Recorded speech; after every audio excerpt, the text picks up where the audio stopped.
Welcome students. With continuation of our part error analysis, yesterday we discussed how to find out the true value of a physical quantity, absolute error, mean absolute error, relative as well as percentage error. Now we are discussing about the different types of error we can encounter during an experimental procedure. We know that an error is just a mistake or an uncertainty in the value of a given physical quantity which arises, which can have many different causes. Some causes can be known and some other causes can be unknown in the nature. So what are the different types of errors which can be present in a given experimental observation? Let us discuss about that. So broadly classifying, the errors can be categorized into two basic types. One is called as the systematic error, another is called as the random error. So if we start with our systematic type of error, the systematic type of errors, the errors which arises due to the faulty working principle of the instrument, or the instrument itself is faulty, then these kinds of errors we call them as the systematic errors.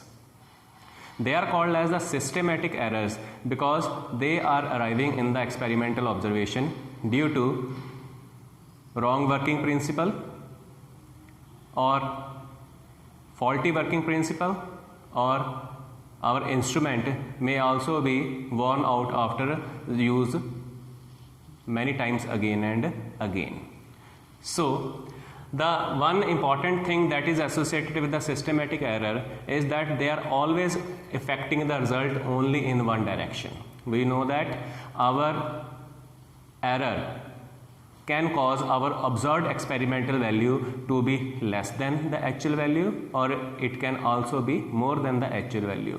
So, but when systematic errors arise in experimental observation, they are always going to be in one direction. So if first time we are measuring any physical quantity with an instrument and systematic error is present inside it, and if the observed value happens to be more than the actual value of the physical quantity, then again and again when we will repeat the same procedure, every time the observed value will come out to be greater than the actual value. So these errors affect our experimental observations only in one direction. Now, while discussing the types of the systematic errors, the first systematic error we can encounter is the instrumental error. The instrumental errors, they arrive due to the faulty design, wrong calibration, or due to the zero errors present inside our instrument. So these types of errors, they lead to the instrumental error. So if we take the example of this, for example, worn out edges of a meter scale. So most of the time in the laboratory, we tend to use meter scale which are made up of the wooden material.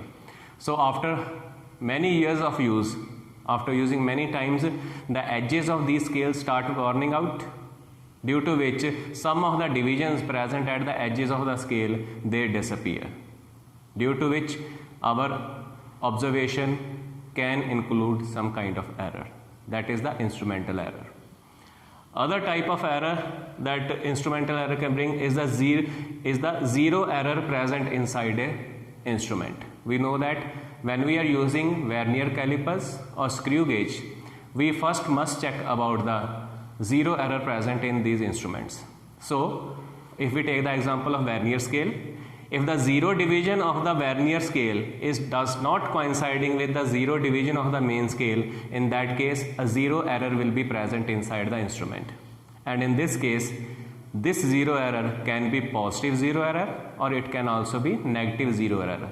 Positive zero error means instrument is always going to give us a value more than the actual value. Negative zero error means instrument is always going to give us the value less than the actual value. So this is a type of systematic error because it is always going to be present in the result in one direction, either always maximum or more than the actual value or less than the actual value.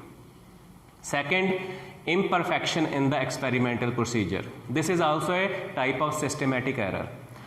These types of error arises when our experimental procedures or the physical quantity which we are measuring, it somehow depends upon the environmental or the physical conditions like temperature, pressure, humidity.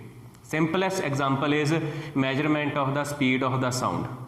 We know that the speed of the sound, it depends upon the humidity present in the air. So if the humid conditions of the air are changing, due to that the speed of the sound will also change. So this can bring a error in the measurement of the speed of the sound. Another example, we can take measurement of the potential difference using the voltmeter. We know that a voltmeter is a device which is used to measure the potential difference between the 2 points in an electric circuit. But an ideal voltmeter has important characteristic that it must not draw any electric current from the circuit in order to measure the potential difference. But all voltmeters which we use in real life, they do draw some amount of electric current in the circuit. So this type of drawing of electric current reduces the actual current running in the circuit, due to which an error comes into the measurement.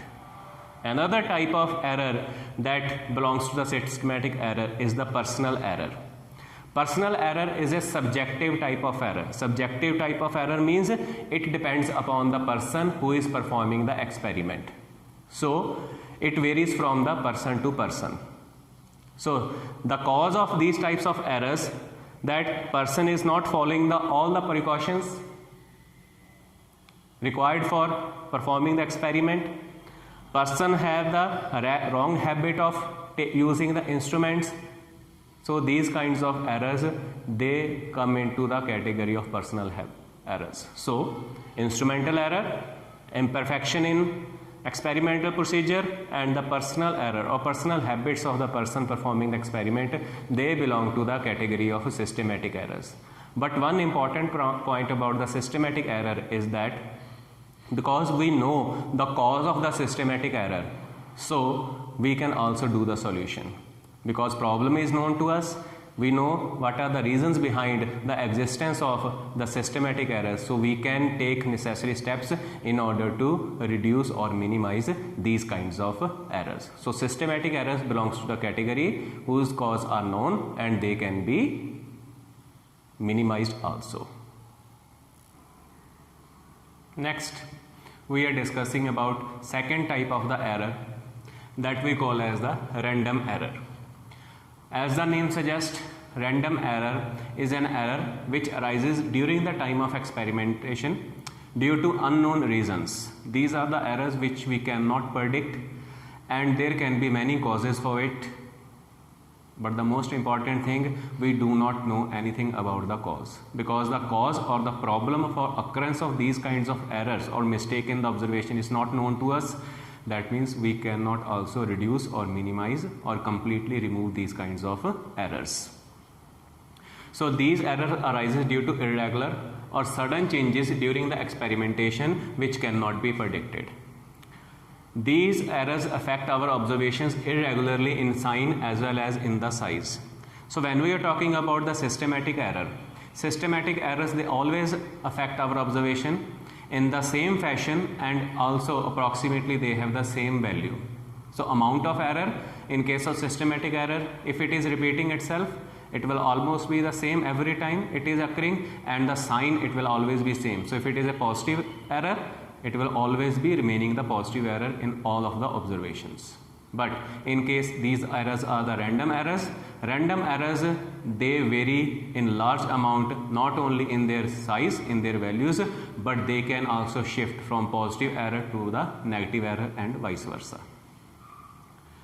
So in order to reduce these kinds of error, what we do, we take more number of observations to reduce these kinds of errors. So one way or the another, we can eliminate the systematic errors. But random errors, because of their unknown nature, when they will occur, how they will occur, because it cannot be predicted, they will always be present in our measurements. So errors are always present in our measurement. No measurement is 100% accurate. Along with this, there is another type of error which is very important, which we call as the least count error. Least count error. What is a least count? Least count is the minimum value of a physical quantity that we can measure with the help of an instrument. So any instrument can measure a certain minimum value, not below than that. That minimum value which can be measured, we call it as the least count of that instrument. For example, if we are using a standard 1 meter scale, its least count will be equal to 1 millimeter. If we are using a vernier caliper, its least count is 0.1 millimeter, and if we are using a screw gauge, its least count will be 0.01 millimeter. This means that screw gauge cannot measure a value less than 0.01 millimeter, vernier caliper cannot measure any value less than 0.1 millimeter, and a meter scale cannot measure a value less than 1 millimeter. So while performing any measurement using an instrument, we must make sure that whatever value we are measuring, the least count of the instrument should be even smaller than that value, so that amount of error can be reduced. The least count of an instrument is also called as a resolution of the instrument. Resolution means minimum value. So if the least count is as small as possible, our observation is going to be more precise. More precision in the observation means our observed value tends to be lying much close to the actual value of the physical quantity. Also, if we are measuring the same value again and again, all of these observations, they will also be very close to each other. So if all of the observations, they are very close to each other, then all the values will be precise. And by chance, these observed values, they happen to be also very close to the actual value of the physical quantity, then the measurement will also be accurate in nature. So if we take an example of the least count error, suppose we want to measure a length of 11.1 millimeter, but for that we are using a meter scale, and we know that a meter scale has a least count of 1 millimeter.